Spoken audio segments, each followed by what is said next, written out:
Është qesharake gjithë qasja që u pa fillimisht në rrjetet sociale kur Arbana Osmani tregoi që në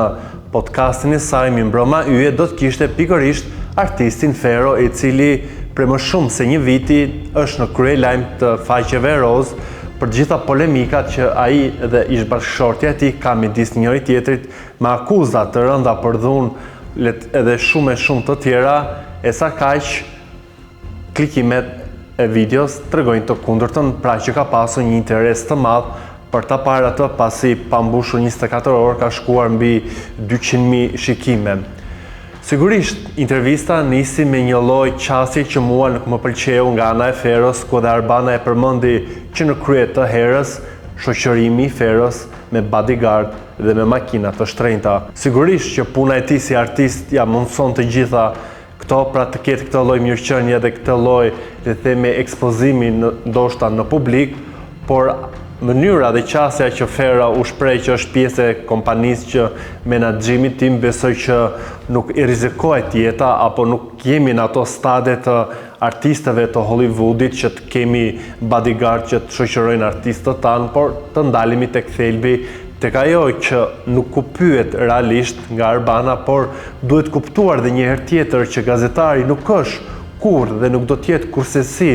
në rolin e gjykatësit apo dhe në rolin e prokurorit për një figurë publike. Padyshim që qoftë Arbana apo qoftë një tjetër moderator, prezantues, një gazetar, bën pyetje që janë pjesë e lajmeve që dalin nga portalet dhe nuk është aty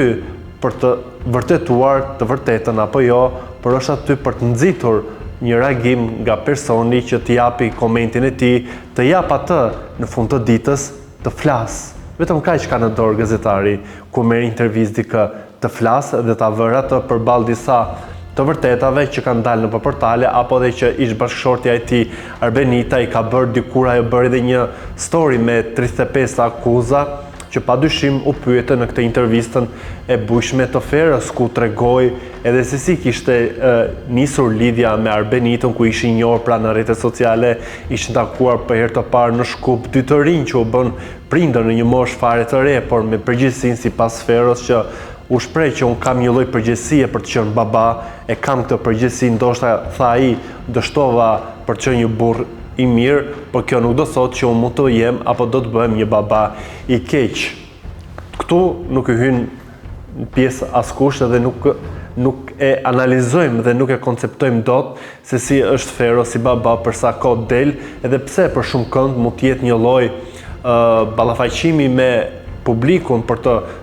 larë imazhin e tij që është në akuza, ku 3 akuza i ka renditur dhe prokuroria e Gjilani që ende vijojnë hetime që është kanosja, që është ngacmimi, që është edhe dhuna në familje. Sigurisht që Fero u shfaq në këtë intervistë me doreza dhe nuk foli troç. Nuk foli troç edhe pse pranoi që kishte një marrëdhënie që nuk shkoi mirë me Arbenitën, ku dhe nënvizoi që në raportin mjekësor ku paraqit në parabugim asa kohë nuk ishte nënvizuar asnjë shenjë apo le të themi lëndim fizik, por nuk besoj që është kaq e padukshme kjo gjë,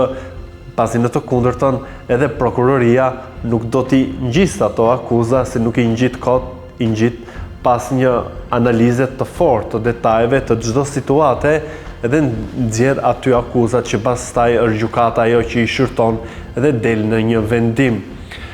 Pra deri në këtë pikë, në pjesën e parë të shoqërimit me bodyguarda dhe në pjesën e dytë që nuk u tregua shumë i çiltër dhe nuk u tregua shumë i hapur, ndoshta nëse do t'u tregonte shumë i çiltër do të pranonte pra të 3 akuzat që prokuroria i ka ngritur ndaj tij, ndërkohë që në të gjithë këtë betejë gjyqësore Fero pretendon se është i pafajshëm. Nga ana tjetër ai holli dhe akuza të rënda për avokatën e Arbenitës, ku nuk i drejtohet në emër asaj, por i drejtohet duke thënë motre presidentes, pra ka fjalën për motrën e presidentes Vjosa Osmani, që është avokatja ligjore e Arbenitës në këtë proces, ku tha që u mashtrova nga ajo sepse nënshkruajta një dokument ku 99% të drejtave të mia ndaj vazhës ja dhurova Arbenitës. Pra e gjithë kleçka, e gjithë pikpyetja këtyre muajve për edhe këtij viti, siç u shpreh Fero që ka një vit pa parë vajzën që si ka mundësi që Arbenita e nxori jashtë shtetit ku duhet edhe prokura e babait pasi është minorene. Kjo paska qenë që Fero i ka nënshkruar dhe i ka dhënë të drejtat prindërore të gjitha Arbenitës dhe të gjithë këtë luftë besoj që e ka për ego, për hakmarrje dhe për imazhin e tij, edhe pse u shpreh që Arbenita është ajo që ka një lloj inati ku i kërkoi i bëri edhe thirrje publike përpara se t'i kërkonte falje dhe ndjes për të gjitha situatat, i kërkoi që t'i lër inatet dhe ta lër këtë hakmarrjen pasi sipas Feros, Arbenita nuk e lë vajzën që të takohet me babain e saj për shkak të një lloj hakmarrje që Arbenita do ndaj Feros. Janë të dy personazhe që janë treguar të cekët në këtë raport, pasi nuk besoj që prindi në radhë të parë si prind pa qenë edhe një figurë publike do doj të shkatroj familjen apo do doj që ti vër barriera fëmijës kur është e gjithë situata në sytë e publikut. Të dy kanë gabime, të dy kanë faje dhe të dy e kanë shfrytzuar platformën sociale dhe të gjithë vëmendjen audiencës së ROS, të portaleve, të emisioneve dhe të publikut të gjerë për të dhënë deklaratat e tyre të forta, bombastike, por edhe për të shprehur, edhe për të luajtur me lojra fjalës që në fund të ditës nuk është e hijshme për dy të rinj që e kanë pësuar dhe nuk kanë rënë dakord për të pasur një vijshmëri të raportit të tyre. Ndarje ka kudo. Kjo nuk është hera parë dhe nuk është këtu e gjithë meseleja, po e gjithë meseleja është tek qasja dhe tek mënyra se si këto personazhe publike përdorin vëmendjen e publikut, përdorin audiencën mediatike për të folur ato që duan dhe jo thellë për të folur troç. Janë të pakt artistë ata që flasin troç pasi kjo do t'ju rëndonte qoftë për mirë apo qoftë edhe për keq në kurrizin e tyre. E shumica prej tyre nuk kanë këllqe për ta bërë këtë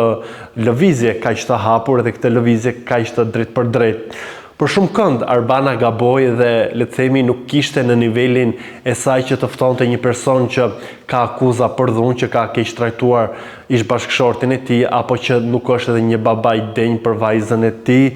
Disa thonë që Arbana mund të ketë marrë para nga Fero për t'i bërë këtë le të themi lavazh publikut, por publiku nuk është as i verbër, nuk është as që nuk dëgjon, apo që nuk lexon, apo që nuk shikon, apo që nuk analizon. Edhe thellë në fund të ditës nuk është se ka ndonjë pakt tek masa se çfarë bën Fero apo çfarë bën Arbenita përpos kurreshtjes, por ajo çka këto dy personazhe shkaktojnë tek le të themi platforma e gjerë që e prek audiencën e madhe është qasja dhe mënyra se si i zgjidhin problemet, ku shpeshherë Fero ka thënë që kam dalë dhe nga vetja, ku përpara fazës se tu përkushtonte fesë, u shpreh që kam qenë në ndikimin e lëndëve narkotike, shumë bukur dha një mesazh që rinia të mos gabojë, të mos jetë konsumatore. Ai e ceku që unë fillova këtë rrugë pasi me disë shokëve thonin e ke provuar apo jo, unë se kisha provuar, tha, por u detyrova për hir edhe të situatës ku ndodhesha apo edhe për hir të zhanërit të repit që unë lëvroj. Pa diskutim, kjo është një gabim që thaj më rëndoj shumë dhe i jam borxhli në stime pasi ata kam lënduar shumë dhe ajo është personi vetëm që i kërkoj falje thjeshtësisht për të gjitha gabimet që kam bërë përpara Feros që u fut pjesë dhe tha që namazin e parë e fala në paraburgim, aty kishte atë pra thirrjen me Zotin, një thirrje personale që thaj që nuk kam dashur kur ta bëj publike apo ta flas, edhe pse ish bashkëshortja e tij Arbenita e quajti si një lloj farce të Feros për të larë imazhin e keq që kishte në publik me burgosin e tij, po edhe me të gjitha akuzat e dhunës apo edhe të situatave kritike ku ai u vu